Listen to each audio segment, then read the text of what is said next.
Hey everybody, this is Dr. Scott from Enhanced Wellness. Welcome back. Today I have with me my good friend Steve Kiley. Steve is the head strength and conditioning coach at BC High School, and he's going to help us out with a little demonstration on some helpful stretches for piriformis syndrome. So Steve, thanks for doing that with us. Good to be here. My pleasure.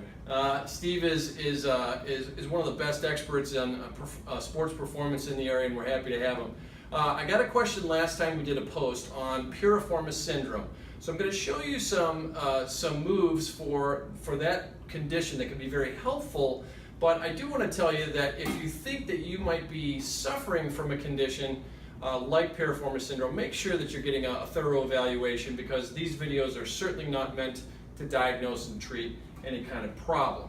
So what is piriformis syndrome? I'm going to be very brief and basic on this. First, let's see where that is.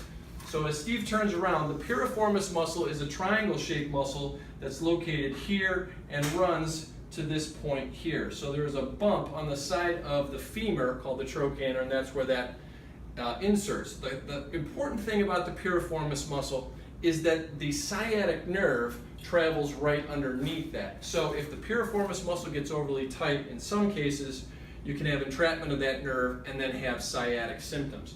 So what Steve's going to do now is break down onto the floor, and we're going to show you a couple of mobility exercises that can be very helpful in general for the hip, but also for piriformis syndrome. So the first one is just a cross-body hip stretch. So a cross-body hip stretch, you'll straighten the one leg and bring the other leg over, and you should feel a nice stretch in this area. So again, because we're dealing with nerve tissue, we want to go on into the stretch, and then we want to bring it off. Right? So we don't want to be holding the stretch. So it's up, on, off, and then we repeat. Each time that should get a little bit deeper. You shouldn't feel any numbness or tingling types of sensation with this exercise if we're doing it correctly. If that feels okay, we can also try a mobility exercise called a figure 4 stretch. So I'll show you what that is. So Steve's going to bend this knee up. A figure 4 stretch is also called the piriformis stretch. It has a couple of different names, but in this particular position, the right side piriformis is going to be on some tension. Steve's going to reach through here, and then he's going to grab that left knee and pull it toward him. And as he does, he's going to feel the stretch here on the right side. So, thank you. And then again, once again, on and off, always, because if we have an irritated nerve, we don't want to put a long time or a prolonged stretch in that area.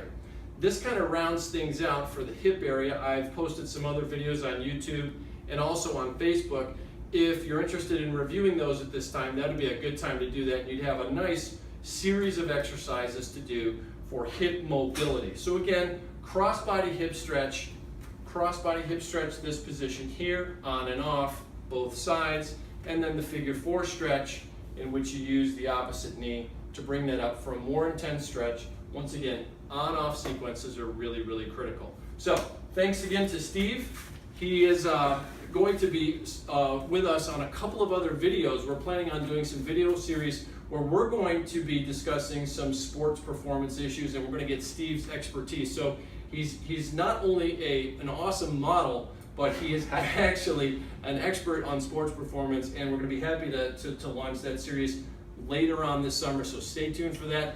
Once again, thanks for watching. If you have any additional questions, please post those so that we can get that to you right away. Until next time, it's Dr. Scott along with Steve.